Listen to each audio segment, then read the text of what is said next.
नमस्कार, मी ज्ञानदा कदम. माझा विशेष बुलेटिनमध्ये आपल्या सर्वांचं स्वागत. रोज रात्री 8 वाजता माझा विशेषमधनं तुम्हाला विश्वासार्ह, अचूक आणि थेट बातम्या पाहायला मिळतील. तर आज बुलेटिनमध्ये काय स्पेशल, चला पाहूया. आज बुलेटिनमध्ये दिवसभरातल्या 5 अत्यंत महत्त्वाच्या बातम्यांचा आढावा घेणार आहोत. बातमी क्रमांक 1, खासगींवर कारवाई, मंत्रालयावरती मेहरबानी. हायकोर्टाच्या आदेशानंतर एफडीएनं त्यांचा मोर्चा मंत्रालयाच्या कॅन्टीनकडे वळवल्यानंतर नेमकं काय घडलं त्याचा आढावा घ्यायचा आहे. तर बातमी क्रमांक 2, छत्रपती संभाजीनगरच्या राजकारणातला दिपके फॅक्टर. सोशल मीडियावरती निर्माण झालेला प्रभाव आणि त्यातून तयार झालेली एक स्वतंत्र प्रतिमा, यामुळे दिपके आता छत्रपती संभाजीनगर शहराच्या राजकीय केंद्रस्थानी कसे आलेत तेही आपल्याला जाणून घ्यायचंय. बातमी क्रमांक 3, दान चोरीवरनं रामायण. राम मंदिरातल्या दान चोरीचा मुद्दा संसदेमध्ये कसा गाजला याचाही आढावा घेणार आहोत. तर बातमी क्रमांक 4, इथेनॉलशी संबंधित असेल. इथेनॉल वापरानं खरंच गाड्यांच्या इंजिनावरती परिणाम होतोय की वास्तव वेगळंय, संसदेत नेमकं काय घडलं त्याचा आढावा घ्यायचा आहे. तर बातमी क्रमांक 5, पावसाशी संबंधित आहे की दुष्काळाऐवजी आता पुराची धास्ती आहे का? कारण एल निनोचा इशारा या वर्षामध्ये असताना राज्यातल्या अनेक भागात पडणारा पाऊस नेमकं कशाचं द्योतक आहे हेही आपल्याला पाहायचंय. पण बुलेटिनच्या सुरुवातीला बातमी राज्यभरात चर्चेत असलेल्या एफडीएच्या कारवाई संदर्भातली.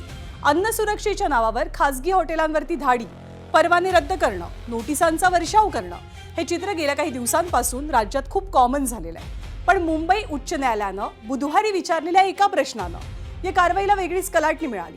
कारवाई फक्त खासगी हॉटेलांवरतीच का? सरकारी कॅन्टीनवरती कारवाई नेमकी कधी होणार? आणि याच प्रश्नानंतर एफडीएनं आपला मोर्चा वळवला, तो मंत्रालय आणि उच्च न्यायालयाच्या कॅन्टीनकडे.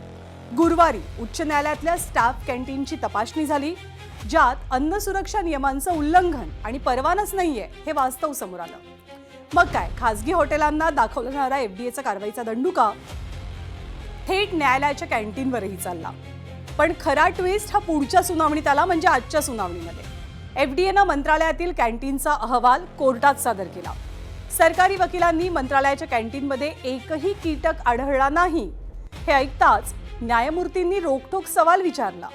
5 स्टार हॉटेलमध्ये माशी झुरळ सापडतं, तर मंत्रालयाचं कॅन्टीन इतकं स्वच्छ की तिथे एकही कीटक कसा काय नाही? आणि न्यायालय केवळ इतक्यावरच थांबलं नाही, तर 4 वकिलांना आणि एफडीए अधिकाऱ्यांना प्रत्यक्ष मंत्रालयात जाऊन त्यांनी तपासणीचे आदेशच दिले. अवघ्या 45 मिनिटांच्या पाहणीत वकिलांनी एफडीएचा 98% मंत्रालय कॅन्टीन स्वच्छतेचा दावा खोडून काढला आणि न्यायालयाचा संताप झाला. मंत्रालयातील 3ही कॅन्टीनचे अहवाल कॉपी पेस्ट असल्याचे ताशेरे ओढले. आणि इतकंच नाही, तर खासगी आणि सरकारी आस्थापनांसाठी एफडीए वेगवेगळे निकष लावत असल्याचा गंभीर ठपका सुद्धा उच्च न्यायालयाकडनं ठेवला गेलाय.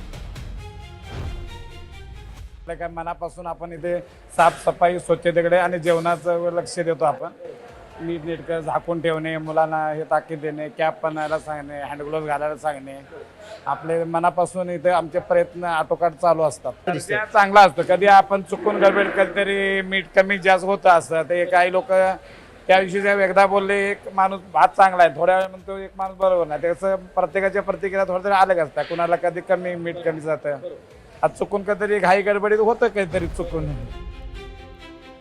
तर आज मंत्रालयातल्या कॅन्टीनवरची झालेली कारवाई ही राज्यभरात चर्चेचा विषय ठरली. या कारवाईला नेमकी सुरुवात कशी झाली? या कारवाईमध्ये एफडीए पथकाच्या निदर्शनास नेमकं काय आलं आणि काय घडलं या कारवाई दरम्यान, याचा आढावा घेणारा हा सविस्तर रिपोर्ट पाहूया.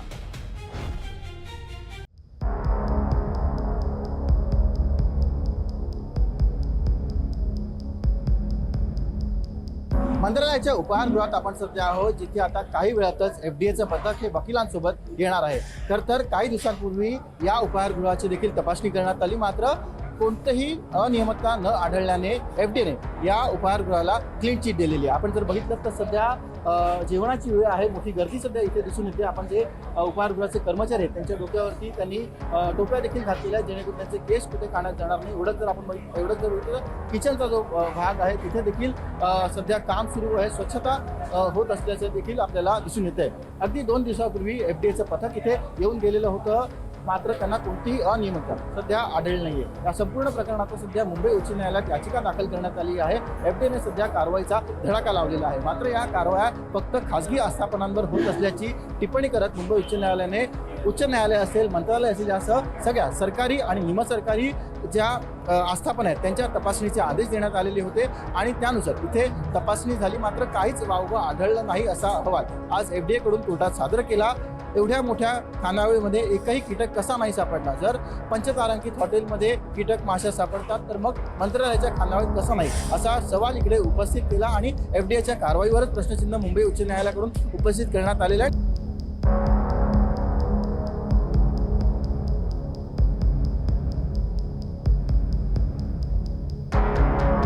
वकिलांचं पथक हे FDA टीम सोबत दाखल झालेलं आहे. पुन्हा नव्याने FDA कडून तर ही संपूर्ण तपासणी ही केली जाणार आहे. जे काही त्यांचे निकष आहेत त्याची देखील FDA कडून इकडे पडताळणी केली जाईल आणि ती पडताळणी कितपत सत्य होती हे आता वकील देखील वकिलांच्या समक्ष ही गोष्टी होती. आपण बघतोय की उपहारगृहाच्या स्वयंपाकघरात आपण आलेलो आहोत. वकील स्वतः इथे FDAच्या पथकासोबत आहेत. कोणत्या गोष्टींची FDAने त्यांच्या अहवालात नोंद घेतलेली होती आणि त्या नोंदी कितपत बरोबर होत्या या सगळ्याची आपण बघतोय की स्वतः वकील इकडे तपासणी करताना आपल्याला दिसून येतात.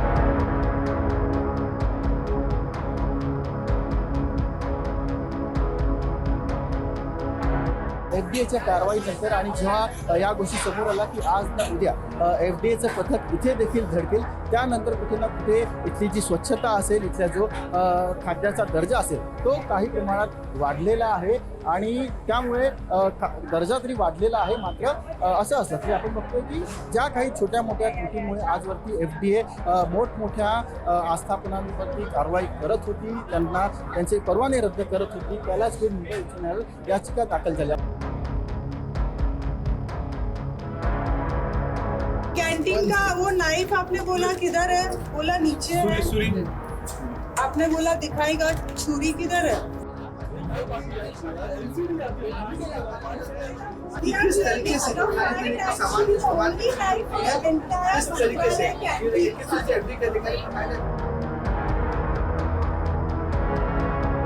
वकिलांचं पथक आपण बघतोय की विधान भवनात दाखल झालेलं आहे. विधान भवनातील जे उपहारगृह आहे त्याची तपासणी करण्यासाठी हे वकिलांचं पथक इथे आलेलं आहे. मात्र जे सुरक्षा रक्षक आहेत त्यांनी इथे त्यांना थांबवल्याचं आपल्याला दिसून येत आहे. उपहारगृहाची तपासणी करण्यासाठी उच्च न्यायालयाच्या आदेशानंतर खरंतर हे पथक आलेलं आहे. मात्र विधान भवनात जाण्यासाठी विशेष परवानगीची आवश्यकता असते, कुणालाही विधान भवनात सोडलं जात नाही. म्हणून त्यामुळे आपण बघतोय की वकिलांच्या पथकाला इथे थांबावं लागलेलं आहे. मंत्रालयासह विधान भवनाच्या जे उपहारगृह आहे त्याची देखील पडताळणी ही काही दिवसांपूर्वी FDA कडून करण्यात आली होती आणि त्यावेळेला या उपहारगृहाला देखील FDAने क्लीन चिट दिलेली होती. तर या कारवाईनंतर आणि पाहणीनंतर आता मंत्रालय आणि विधान भवनातल्या कॅन्टीन्सना सुधारणा नोटिसा बजावल्या जाणार आहेत. विशेष म्हणजे ज्यांचे परवाने रद्द करण्यात आले त्या खासगी हॉटेलांना सुद्धा सुधारणा करण्याची एक संधी मिळणार आहे आणि यासाठीची मुदत मंगळवारपर्यंतची निश्चित करण्यात आली आहे. बुधवारी पुन्हा एकदा तपासणी केली जाईल आणि त्यानंतर नवीन अहवालावरती कारवाईची पुढची दिशा निश्चित होणार आहे. दरम्यान मंत्रालयातील कॅन्टीन 98% स्वच्छ असल्याचा अहवाल देण्यावरनं सत्ताधारी शिवसेनेचे आमदार संजय गायकवाड यांनी मात्र संताप व्यक्त केला आहे. हायकोर्टाचा आदेश आज येणार होता हे जर FDAच्या अधिकाऱ्यांना माहीत होतं तर त्यांनी कॅन्टीन समोर थांबायला पाहिजे होतं. त्या आदेशाची प्रत हाती घ्यायची आणि मग 1:30, 1:45 त्या ठिकाणी जायचं. त्या 3 तासामध्ये तर कॅन्टीन त्यांनी क्लीन करून टाकलेली आहे. म्हणजे एक प्रकारे त्याला हिंट दिल्या गेली की आम्ही येऊन राहिलो तो साफ करून ठेव. अनेक आमदार मला नंतर भेटले की आमच्या तळात कॉक्रोच आले, आमच्या तळात उंदीर आले, कोणी म्हणे आमच्या तळात पाल आला, कोणी म्हणे केसाचा बुसडा आला. 79 त्रुटी काढल्यानंतर त्याला 2 महिन्यात क्लीन चिट कशी मिळते? आणि हे जे चाललंय केवळ हायकोर्टाने किंवा सरकारने मंत्रालयातली कॅन्टीन म्हणजे महाराष्ट्रातलं सर्वोच्च स्थान तिथं ही अवस्था आहे, तर राज्यभरात काय परिस्थिती असणार आहे? तर मुंबई उच्च न्यायालयाच्या ताशेऱ्यांनंतर अन्न आणि औषध प्रशासनाची धडक कारवाई आता विदर्भात सुद्धा वेगानं सुरू आहे. अमरावतीमध्ये संत गाडगेबाबा अमरावती विद्यापीठ आणि शासकीय अभियांत्रिकी महाविद्यालयाच्या मुख्य कॅन्टीनवरती FDAनं कारवाईचा बडगा उगारला. तपासणीमध्ये या दोन्ही कॅन्टीन्समध्ये प्रचंड अस्वच्छता, अन्न सुरक्षा नियमांचं उल्लंघन आणि धक्कादायक म्हणजे अधिकृत अन्न परवान्याशिवायच हे कॅन्टीन सुरू असल्याचं उजेडात आलं. त्यानंतर दोन्ही कॅन्टीन सील करण्यात आलेली असून विद्यापीठाचे कुलसचिव आणि शासकीय अभियांत्रिकी महाविद्यालयाच्या प्रशासनाला FDAनं नोटीस आणि पत्र बजावलेलं आहे. राज्यभरात सुरू असलेल्या मोहिमेत आता सरकारी शैक्षणिक संस्था सुद्धा एफडीएच्या रडारवरती आल्याचं या कारवाईनंतर स्पष्ट होत आहे. अमरावती येथील शासकीय अभियांत्रिकी महाविद्यालय येथे धडक देऊन तिथे तपासणी केली असता तेथील उपहारगृह सुद्धा आम्हाला विनापरवाना सुरू असल्याचे आढळले. अभियांत्रिकी महाविद्यालयाचे प्राचार्य श्री महल्ले यांना आम्ही त्यासंबंधीचे पत्र देऊन तेथील उपहारगृह सुद्धा सील केलेले आहे. आणि अमरावती जिल्ह्यात जे काही शासकीय आश्रमशाळा, विद्यालय आणि शासकीय कार्यालयातील उपहारगृह आहेत त्याची आम्ही नियमित तपासणी करणार आहोत.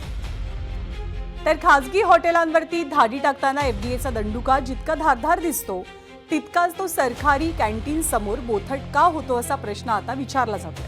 मंत्रालयात एकही कीटक नाही असा दावा करणारा अहवाल न्यायालयानंच फेटाळून लावला.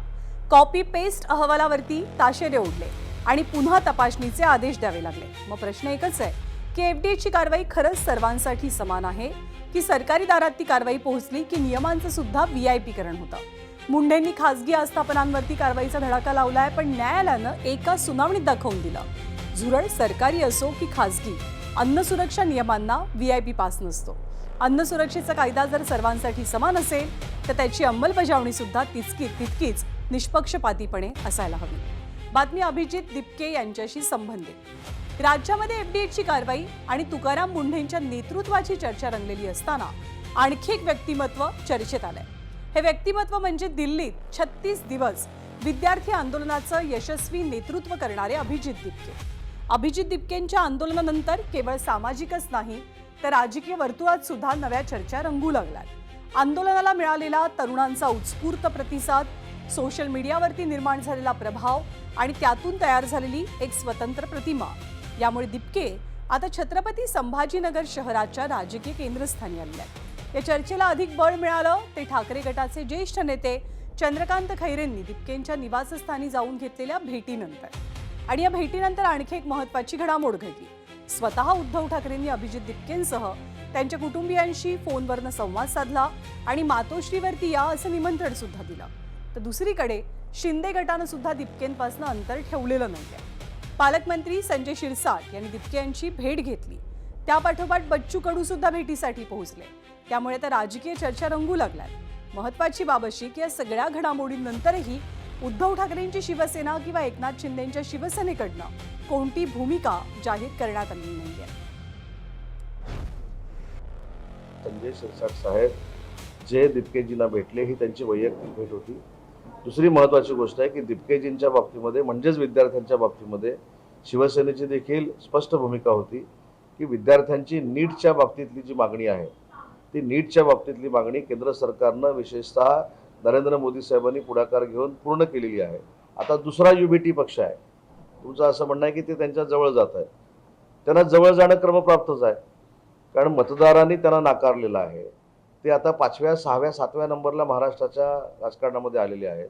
मग त्यांना जर उभारी घ्यायची असेल तर कोणाच्या तरी आधाराची आवश्यकताच आहे. मी एक ते आंदोलक म्हणून त्यांची भेट घेतली. माझी व्यक्तिगत भेट होती.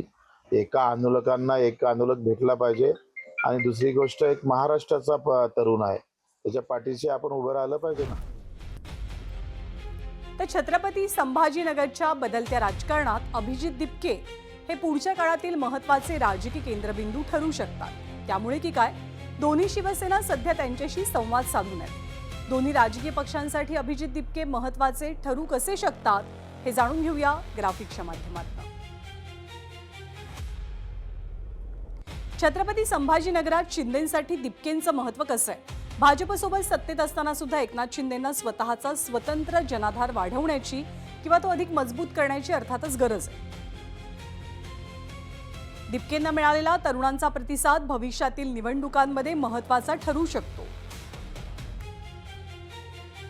शिरसाट, कडू यांच्या भेटीनं एकनाथ शिंदेंनी दिपकेंसोबत संवादाचे दरवाजे अर्थातच खुले केलेत.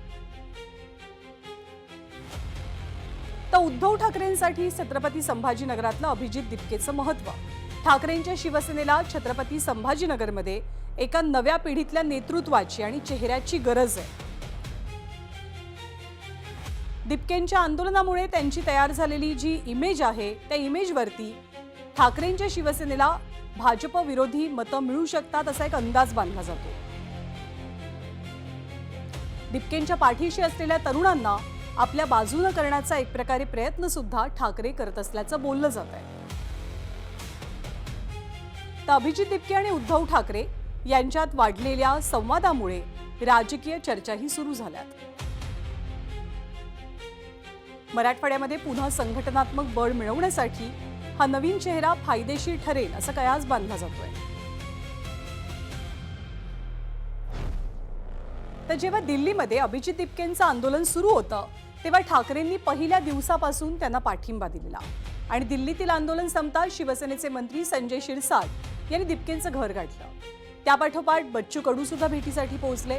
आता दोनही शिवसेनेकडनं ज्या काही भेटीगाठी सुरू आहेत या भेटीबरोबर पाहता जरी सदिच्छा भेटी दिसत असल्या तरी त्या पाठीमागे एक राजकीय संदेश निश्चितपणे आहे आणि त्याला कारण ठरतंय शिवसेना आणि छत्रपती संभाजीनगरचं नातं. हे नातं नेमकं काय आहे आणि दोन्ही शिवसेना अभिजित दिपकेंसाठी फिल्डिंग का लावतायत पाहूया स्पेशल रिपोर्टमधनं.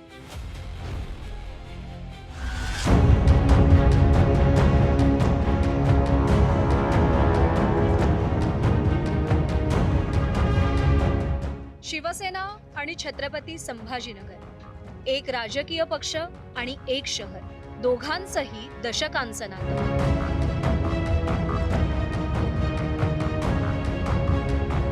बाळासाहेबांची शिवसेना सुरुवातीला मुंबई ठाण्यापुरतीच मर्यादित होती. मुंबई नंतर जर शिवसेनेचा विस्तार कुठे झाला असेल तर ते शहर होतं छत्रपती संभाजीनगर. मुंबई ठाण्यानंतर शिवसेनेची सत्ता कुठे आली तर ते शहर होतं छत्रपती संभाजीनगर, आधीचं औरंगाबाद. खुद्द बाळासाहेब ठाकरेंनी औरंगाबादच्या नामांतराची घोषणा केली होती, जी उद्धव ठाकरेंनी मुख्यमंत्री असताना पूर्ण केली आणि औरंगाबादचं छत्रपती संभाजीनगर झालं.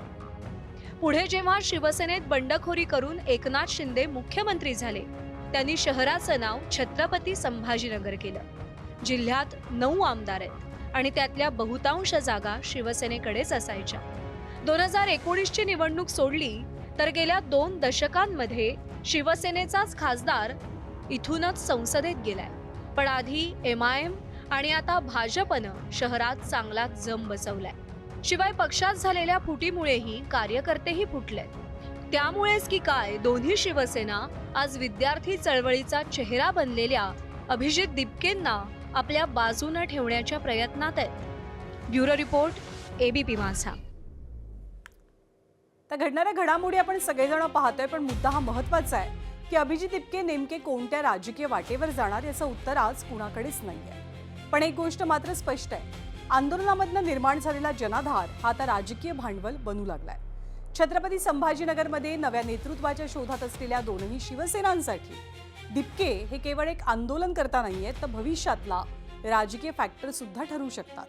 त्यामुळे सुरू असलेल्या भेटीगाठी आणि संवाद हे केवळ शिष्टाचार आहेत की नवीन राजकीय समीकरणांची नांदी याचं उत्तर आगामी काळात मिळेल. मात्र मराठवाड्याच्या राजकारणात दिपके फॅक्टरकडे आता दुर्लक्ष करणं कोणत्याही पक्षाला परवडणार नाही हेही तितकंच खरं. संसद भवनामध्ये निवडून आलेल्या प्रतिनिधींनी देशासाठी सक्षम कायदे करण्यासह देशातील समस्या सोडवाव्यात अशी अपेक्षा असते. सध्या मात्र संसद भवन आणि परिसर हा राजकारणाचा आखाडा बनून गेलाय. सत्ताधाऱ्यांवरती हव्या त्या पद्धतीची टीका करायची, त्याच्यासाठी कुठल्याही थराला जायचं, हे सगळं विरोधकांकडनं सुरू आहे. तर सत्ताधारी विरोधकांच्या प्रश्नांची नेमकी उत्तरं देत नाहीयेत असाही आरोप होतोय. या स्थितीचा प्रत्यक्ष प्रत्यय आज संसद परिसरात आला. त्याला कारण ठरलं बिहारमधील खासदार पप्पू यादव यांचं दानपेटी आंदोलन. अयोध्येतल्या राम मंदिरातील दान चोरीचा निषेध करण्यासाठी पप्पू यादव साधूच्या वेशात दानपेटी घेऊन आले आणि त्यांनी आंदोलन छेडलं. या आंदोलनाच्या नंतर संसद परिसरात एकच गोंधळ झाला. धावाधाव आणि पकडापकडी झाली. त्यातून देशहिताचे प्रश्न सोडवणारे किंवा त्यासाठी निर्णय घेणारे हे तेच खासदार आहेत का असा प्रश्न निश्चितपणे अनेकांच्या मनात आला. या आंदोलनानंतर अपेक्षेप्रमाणे प्रखर टीकाही झाली. त्यात साधू संत धर्म हा विषय सुद्धा सुरू झाला. देशाच्या साधू संतांना चोर दाखवून त्यांचा अपमान केला गेलाय असा आरोप सुद्धा झाला. एकूणच या आंदोलनामुळे आजचा दिवस चांगलाच गाजल्याचं चित्र दिसलं.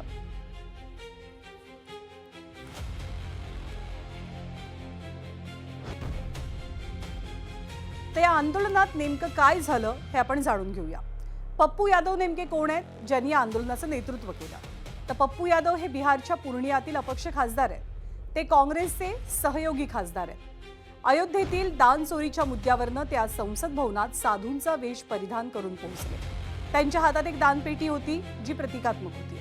संसद भवनाच्या पोर्चमध्ये चक्क खाली ठाण मांडत त्यांनी या दान चोरीचा निषेध सुरू केला. पथनाट्याद्वारे त्यांनी या विषयावरती एकांकिका केली. त्यावेळेला काँग्रेस समाजवादी पक्षाचे खासदार अमित शहांच्या निषेधाचे बॅनर हातात झळकवत होते. आंदोलनातील सर्वाधिक टीकेचा क्षण ठरला तो राहुल गांधींची आंदोलनामधली कृती. राहुल गांधींनी समोर येत साधूंच्या वेशात बसलेल्या पप्पू यादव यांना नमस्कार केला आणि त्यांच्या दानपेटीत पैसे सुद्धा टाकले. त्यामुळे त्यांच्यावर जोरदार टीका झाली. ही कृती, राहुल गांधींची कृती, संसद आवाराची प्रतिष्ठा एक प्रकारे मलिन करणारी होती अशी टीका करण्यात आली. मुख्य म्हणजे आंदोलन करू नका हे सांगण्यासाठी काही खासदार पुढे सुद्धा सरसावले. त्यांनी हातून पेटी हिसकवण्याचा प्रयत्न सुद्धा केला, पण त्यावेळेला पेटी हिसकवणारे चक्क हसत होते. त्यानंतर पप्पू यादव ही पेटी घेऊन संसद परिसरामध्ये धावत सुटले. संसद परिसराच्या आवारातील या गोंधळाबद्दल लोकसभेच्या अध्यक्षांनी तीव्र नाराजी व्यक्त केली आहे. सारा विपक्ष, हमारे नेता राहुल गांधी, प्रियंका गांधी, चाहे विपक्ष के नेता हमारे अखिलेश जी, पूरा देश सनातन के आस्था पर जो हमला है उसको बचाना चाहते. जो त्रेता युग के जो राम है हमारे, जो हम सबको संस्कार दिए जीने का, उनको लाने वाले लोग जो कमेटी बना के पूरे मंदिर के 3000 से ऊपर करोड़ की चंदा चोरी किए हैं, उसका जवाब पूछ रहे हैं. हमारे नेता तो सिर्फ यही कह रहे हैं कि जो सावरकर जी ने अस्तित्व पर ही सवाल खड़ा किया, राहुल गांधी यही तो कह रहे हैं कि आप सनातन को बेचते हो, आप भगवान का राजनीतिकरण करते हो. तर पप्पू यादव यांच्या आंदोलनानंतर प्रचंड गदारोळ झालाच. त्यावर भाजपचे खासदार असलेल्या साधूंच्या प्रखर प्रतिक्रिया सुद्धा उमटल्या. त्याचसोबत अयोध्येतील हनुमानगढीचे महंत राजूदास यांनी सुद्धा टीकास्त्र सोडलं. और न मानने पर कार्रवाई करने की भी धमकी. साधु संतों का अपमान किया है महाराज जी. भगवा का ही अपमान किया है पप्पू जैसा व्यक्ति, तो इसलिए सदन में उनको कानले में कैसे पड़ा जाता है. किसी राजनेता नेता क्या माननीय सांसद कभी मुल्ला मौलाना बनकर ऐसे कृत्य कभी किया था क्या?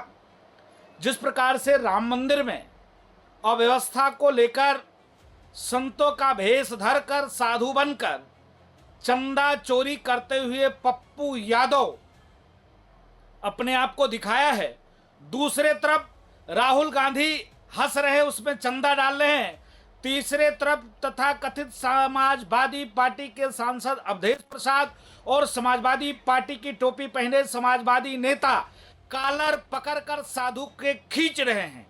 क्या यह संतों का अपमान नहीं है? सनातन संस्कृति का अपमान नहीं है? तर पप्पू यादव यांचं साधूच्या वेशातलं दानपेटीचं हे आंदोलन आज चांगलंच गाजलं. पण संसद भवन परिसरात किंवा संसदेत अशा पद्धतीनं वेगवेगळ्या वेशभूषा करून येण्याची ही पहिलीच वेळ नव्हती. संसदेमध्ये आपला विचार मांडण्यासाठी किंवा सरकारचा निषेध करण्यासाठी खासदार अशा वेगवेगळ्या वेशभूषा करून येत असतात. ते चित्र आपल्याला राज्याच्या अधिवेशनाच्या दरम्यान सुद्धा दिसून येतं. बातमी आहे देशभरात राज्यभरात चर्चेत असलेल्या इथेनॉल मिश्रित पेट्रोलची. इथेनॉल मिश्रित E20 पेट्रोल सरकारच्या मते भारताच्या ऊर्जा सुरक्षेकडे टाकलेलं एक महत्त्वाचं पाऊल, पण विरोधकांच्या मते सामान्य वाहनधारकांवरती लादलेला प्रयोग. गेल्या काही आठवड्यात E20 वरनं देशभरात मोठा वाद निर्माण झाला.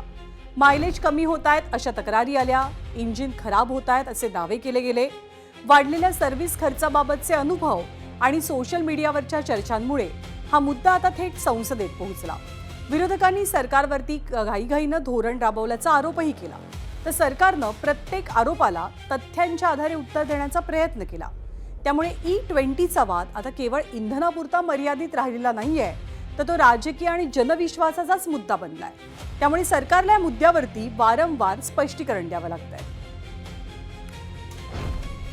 तर सोशल मीडियावरती व्हायरल होणारे, रोजच्या रोज व्हायरल होणारे नवे दावे आणि प्रत्यक्ष वैज्ञानिक माहिती यामध्ये मोठा फरक असू शकतो. E20च्या बाबतीत सुद्धा काही परिणाम विशेषतः मायलेजमध्ये 2 ते 6% घट होतीये हे सरकारनं मान्य केलं. केंद्रीय दळणवळण मंत्री नितीन गडकरींनी या संदर्भात संसदेत लेखी उत्तर सादर केलंय. E20 पेट्रोलबाबत गडकरींची संसदेत माहिती. E20 पेट्रोलमुळे वाहनांच्या मायलेजमध्ये 2% ते 6% घट होऊ शकते. हा परिणाम वाहनांचा प्रकार आणि त्याच्या वयानुसार बदलू शकतो. मात्र E20मुळे इंजिन निकामी झाल्याचा किंवा मोठ्या प्रमाणात बिघाड झाल्याचा पुरावा नाही. E20 कार्यक्रम वैज्ञानिक चाचण्यांनंतर टप्प्याटप्प्याने लागू करण्यात आला आहे. तर इथेनॉल मिश्रित इंधनाचे पुरस्कर्ते असलेल्या नितीन गडकरींपाठोपाठ केंद्रीय पेट्रोलियम मंत्री हरदीप सिंग पुरी यांनी सुद्धा जनतेच्या प्रश्नांवरती लेखी उत्तर सादर करताना नेमकं काय म्हटलं ते सुद्धा पाहूया. पेट्रोलियम मंत्री हरदीप सिंग पुरी यांचं लेखी उत्तर. E20मुळे मायलेजमध्ये किंचित घट होऊ शकते. मायलेजवर परिणाम होण्यामागे वाहनाची स्थिती, देखभाल, ट्रॅफिक आणि ड्रायव्हिंग पद्धतीसारखे घटक कारणीभूत ठरू शकतात. इंजिन खराब होणे, गंजणे, वॉरंटी संपण्याचे दावे फोल आहेत. 20% जास्त इथेनॉल मिश्रणाचा सध्या कोणताही निर्णय नाही आहे. पुढील निर्णय वैज्ञानिक अभ्यास आणि सर्व संबंधित यंत्रणांशी सल्लामसलत करूनच घेण्यात येईल. तर आज जवळपास प्रत्येक पेट्रोल पंपावर E20 म्हणजे 20% इथेनॉल मिश्रित पेट्रोल मिळत आहे. पण याच इंधनावरनं सर्वसामान्यांच्या मनात शंकांची पाल चुकचुकते. अनेक प्रश्नही उपस्थित होत आहेत, दावे केले जात आहेत. तर दुसरीकडे केंद्र सरकारनं हे दावे फेटाळत E20 भारताच्या ऊर्जा सुरक्षेच्या दृष्टिकोनातनं आणि शेतकऱ्यांच्या हितासाठी एक महत्त्वाचं पाऊल असल्याचं म्हटलंय. पाहूया या संदर्भातला हा स्पेशल रिपोर्ट.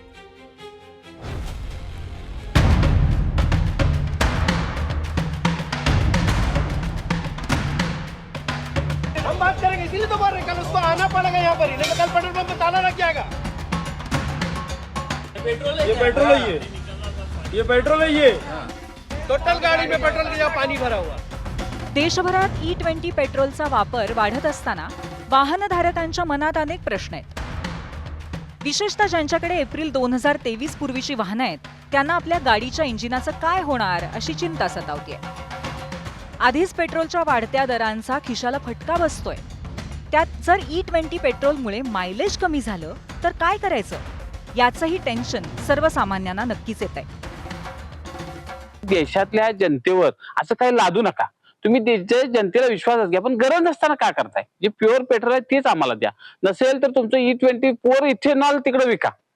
100% इथेनॉल विका आणि त्याचे पंप सेपरेट पंप काढा. आम्हाला काय अडचण नाही. तुमचा व्यवसाय असेल तर तुम्ही केला पाहिजे. कुणाला व्यवसाय करा, 100% इथेनॉलचे पंप काढा ना. 60-70% आता इंजिन पूर्ण मोडकळीला आलेला आहे. आणि आता तुम्ही बघत राहा, फक्त मिस्त्री हे आमच्यापेक्षा चालवण्यापेक्षा मिस्त्रीला हा अनुभव विचारा की ह्या इथेनॉल पेट्रोलमुळे गाड्यांचं नुकसान किती होते. आणि कृपया या जनतेचं तुम्ही लक्षात घेऊन ह्याच्यावर काहीतरी सरकारनं पर्याय शोधावा.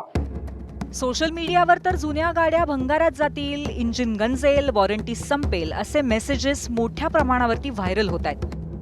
मात्र या सर्व दाव्यांबाबत केंद्र सरकारच्या प्रेस इन्फॉर्मेशन ब्युरोने स्पष्टीकरण दिलंय. 1 एप्रिल 2023 पूर्वीच्या गाड्या भंगारात जाणार किंवा निकामी होणार हा दावा चुकीचा आहे. अनेक वाहक उत्पादक कंपन्यांच्या कोट्यावधी जुन्या वाहनांच्या सर्व्हिस रेकॉर्डमध्ये E20मुळे असामान्य इंजिन बिघाड झाल्याची नोंद आढळलेली नाही. मायलेजबाबतही सोशल मीडियावर 30 ते 40% घट होण्याचे दावे केले जात आहेत. मात्र वैज्ञानिकदृष्ट्या इथेनॉलची ऊर्जा पेट्रोलपेक्षा कमी असली तरी प्रत्यक्ष वापरात मायलेजमध्ये साधारण 3 ते 6% इतकाच फरक पडत असल्याचं सरकारने स्पष्ट केलंय. शिवाय E20मुळे इंजिनचे पार्ट्स गंजतात आणि वाहनांची वॉरंटी संपते हाही दावा फेटाळण्यात आलाय. तर इथेनॉलमुळे गाडीचा पिकअप आणि वेग कमी होतो हेही पूर्णपणे खरं नसल्याचं सांगण्यात आलंय. उलट इथेनॉलचे ऑक्टेन रेटिंग जास्त असल्यामुळे इंजिन अधिक स्मूथ चालवायला मदत होते आणि योग्य प्रकारे डिझाईन केलेल्या इंजिनमध्ये कामगिरीवर नकारात्मक परिणाम होत नाही.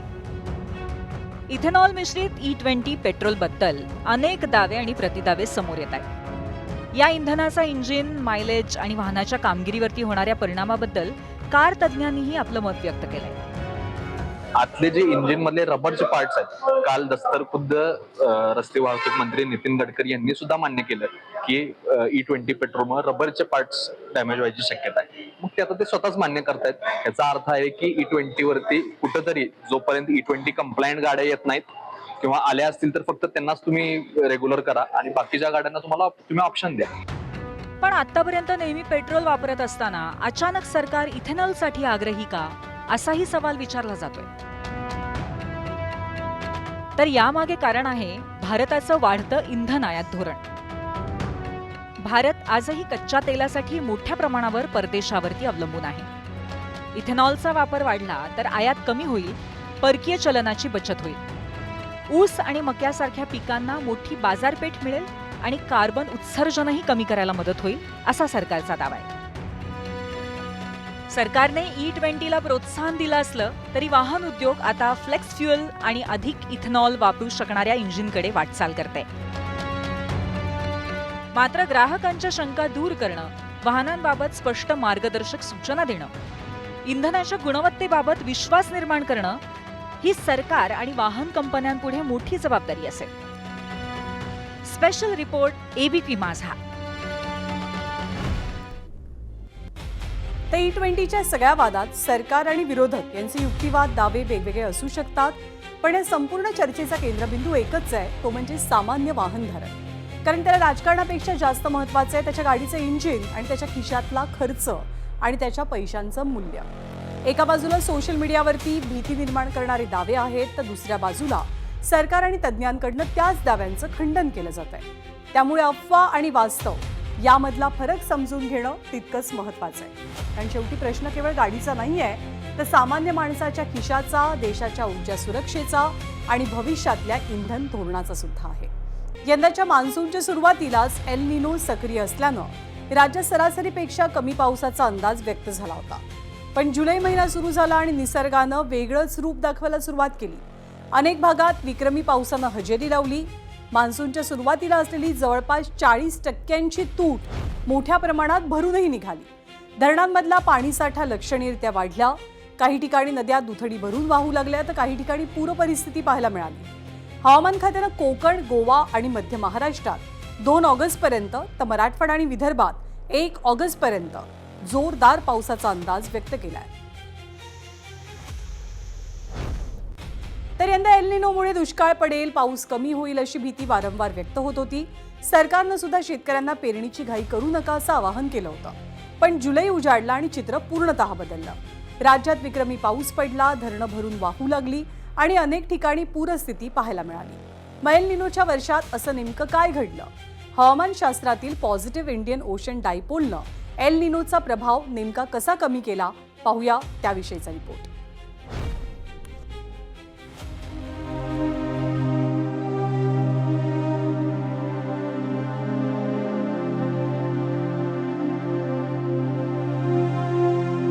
एल निनोचं वर्ष म्हणून यंदा पाऊस कमी होणार असा इशारा होता.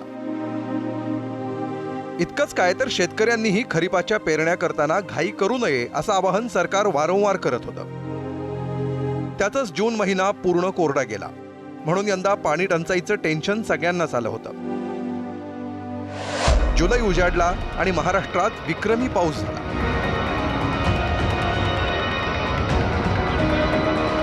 पण हा पाऊस नियमित मान्सून सारखा नव्हता, कारण एल निनो.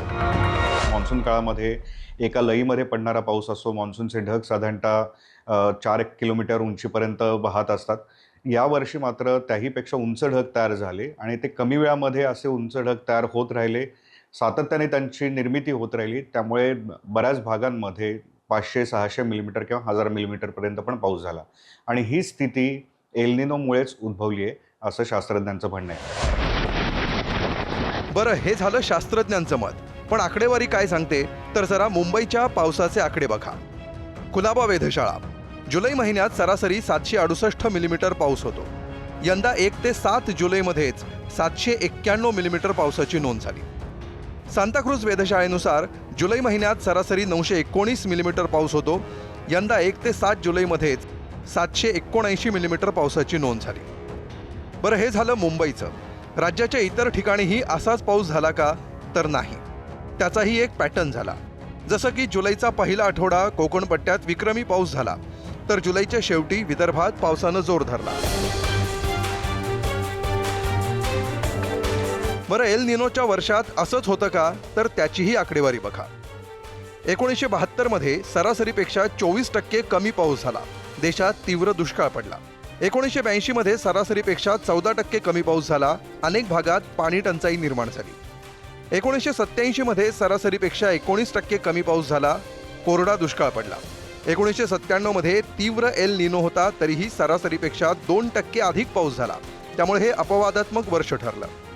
2015 मध्ये एल निनोमुळे सुमारे 14% पावसाची तूट झाली, मान्सून कमकुवत राहिला. आता असा इतिहास असतानाही सरकारनं अख्खा मे महिना कोरड्या दुष्काळाचीच भीती दाखवली. मग तरीही इतका पाऊस का होतोय, तर त्याला कारण ठरतंय पॉझिटिव्ह आयओडी, म्हणजेच इंडियन ओशन डायपोल. आयओडी म्हणजे काय? आयओडी म्हणजे हिंद महासागरातील पृष्ठभाग. इंडोनेशिया आणि ऑस्ट्रेलियापासून ते आफ्रिकेपर्यंतचा पृष्ठभाग. याच पृष्ठभागावरील वातावरणाचा मान्सूनवर परिणाम होत असतो. एल निनोच्यामुळे यंदाच्या मान्सूनचा प्रवाह क्षीण आहे, कमकुवत आहे आणि त्यामुळे अरबी समुद्राचं तापमान वाढलेलं आहे. अरबी समुद्राच्या बहुतेक भागांमध्ये जर आपण बघितलं तर तापमान 29 अंशांच्या दरम्यान आहे. त्यामुळे बाष्प मोठ्या प्रमाणामध्ये तयार होत आहे. त्यामुळे फक्त जुलै महिन्यामध्ये 3च कमी दाबाची क्षेत्र तयार झाली, तर त्यांनी तीव्रता खूप मोठ्या प्रमाणामध्ये गाठल्याचं आपल्याला दिसून येते. बंगालच्या उपसागरामध्ये सुद्धा अनेक ठिकाणी तापमान 29 अंशांपर्यंत नोंदलं जाते. त्यामुळे त्या भागामध्ये तयार होणारी कमी दाबाची क्षेत्र ही डिप्रेशन लेवलपर्यंत पोहोचतात किंवा डीप डिप्रेशन लेवलपर्यंत पोहोचतात. त्यामुळे यंदाचा एल निनो हा नेहमीच्या एल निनोसाठी अपवाद ठरतोय का काय, अशी स्थिती निर्माण झाली. बरं, आता या आयओडीचा एल निनोशी संबंध असतो का, तर होय. एल निनोच्या वर्षात आयओडी पॉझिटिव्ह राहिला तर एल निनोमुळे होणारा नकारात्मक परिणाम काही प्रमाणात कमी होतो आणि भारतातील पाऊस होतो. हेच आता जुलै महिन्यात आपण अनुभवतोय. शिशुपाल कदमसह स्पेशल रिपोर्ट, एबीपी माझा. आणि सगळी परिस्थिती पाहता खरा प्रश्न पाऊस किती पडला हा नाही, तर तो केव्हा, कुठे आणि किती कालावधीत पडला हा आहे. कारण शेती असो, जलसाठे असोत किंवा अर्थव्यवस्था यांच्यावर पावसाच्या एकूण आकड्यापेक्षा पाऊस सर्वदूर पडण्याच्या पॅटर्नचा जास्त परिणाम होतो. एल निनोचा धोका अजूनही संपलेला नाही आणि चांगल्या पावसामुळे चिंतासुद्धा मिटलेली नाही आहे. त्यामुळे ग्लोबल वॉर्मिंगच्या आजच्या जमान्यात प्रत्येक अंदाजाकडे भीती म्हणून नाही, तर सावधगिरीचा इशारा म्हणून पाहण्याची जास्त गरज व्यक्त होते.